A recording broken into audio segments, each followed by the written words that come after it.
Assalamualaikum warahmatullahi wabarakatuh. Saya Dr. Islaku akan menjelaskan definisi dan perkembangan geomorfologi.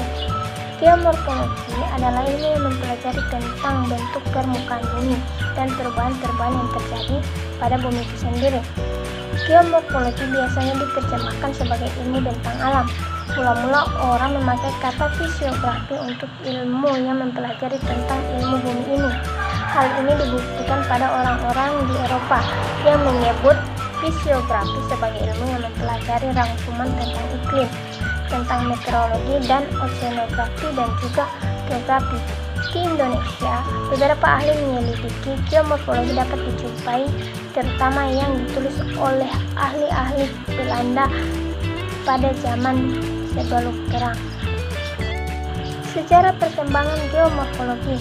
Geomorfologi sejak awal abad ke-19 telah dikenal di negara-negara berkembang dan sebagai disiplin akademik. Kira-kira muncul sebelum abad ke-17. Perkembangan yang pesat dari geomorfologi terjadi pada awal abad ke-20 di negara-negara berkembang. Ada 5 fase perkembangan geomorfologi, yaitu fase pertama sebelum abad ke-17. Fase ini merupakan fase peletak dasar pemikiran geologi dan geomorfologi yang dimulai 5 abad sebelum Masehi. Fase kedua, abad ke-17 dan 18. Fase ini ada 2 konsep yang menonjol, yaitu konsep katastrofisme dan konsep uniformitarianisme. Fase ketiga, awal abad ke-19. Fase ini merupakan ada 3 tokoh mengemukakan akan buah pemikiran mereka tentang geomorfologi. Fase keempat, akhir abad ke-19, yang merupakan 5 tokoh pemikiran yang memperluaskan tentang geomorfologi. Fase yang terakhir yaitu fase kelima ialah awal abad ke-20. Fase ini ada tokoh yang paling terkenal ialah William Morris Davies.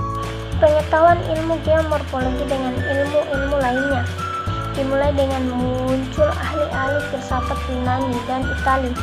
Sebegitu jauh Herodotus 485 sampai 425 sebelum Masehi yang dianggap sebagai bapak sejarah. Dikenal pula mempunyai pemikiran-pemikiran tentang geologi, termasuk juga tentang perubahan muka air laut, salah satu gejala geomorfologi yang ia Warahmatullahi wabarakatuh. Perkenalkan, nama saya Istian Haluki dari kelas A Pendidikan Geografi. Di sini saya akan menjelaskan materi singkat tentang konsep geomorfologi. Konsep geomorfologi, proses geomorfologi adalah semua peristiwa baik secara alami maupun non-alami yang berperan dalam merubah bentang alam yang sudah lebih dahulu terbentuk atau menghasilkan bentang alam baru. Ada 10 konsep geomorfologi yang ada di dalam buku Principles of Geomorphology adalah: yang pertama, proses-proses fisik dan hukumnya yang terjadi saat ini berlangsung selama waktu geologi. Yang keempat, proses-proses geomorfik terekam pada landforms yang menunjukkan karakteristik proses yang berlangsung. Yang kelima, keragaman erosional agens tercermin pada produk dan urutan landforms yang terbentuk. Pada kesempatan kali ini kita akan membahas mengenai aspek kajian geomorfologi. Nah, apa saja aspek kajian dalam geomorfologi? Nah, aspek kajian dalam geomorfologi kalau dikenal dalam bahasa filsafat atau antologi. Antologi itu adalah apa yang dikaji mengenai ilmu itu sendiri. Jadi antologi dari geomorfologi itu dibagi menjadi beberapa bagian. Yang pertama adalah relief, proses, struktur, material, dan waktu. Nah, kemudian bagaimana proses ini terjadi? Nah, dibagi lagi di dalam epistemologis atau cara mengkajinya. Jadi dibagi menjadi beberapa bagian. Yang pertama adalah morfografi. Morfologi dibedakan menjadi morfografi dan morfometri. Yang kedua adalah morfogenetik. Yang ketiga adalah morfokronologi, dan yang keempat adalah morfoaspek. Dalam mengkaji aspek geomorfologi ini, morfologi ini dibedakan menjadi 2 lagi. Yang pertama, morfografi. Yang kedua, morfometri. Nah, morfografi itu apa?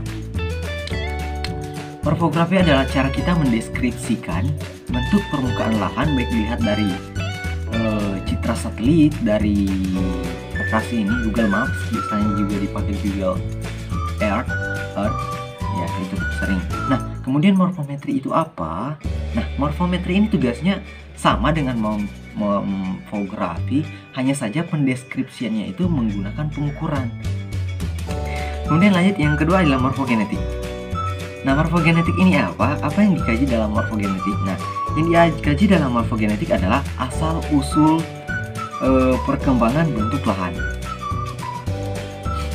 Kemudian dibedakan lagi menjadi 3. Yang pertama morfostruktur aktif, yang kedua morfostruktur pasif, yang ketiga adalah morfodinamik, mografi, dan lain sebagainya.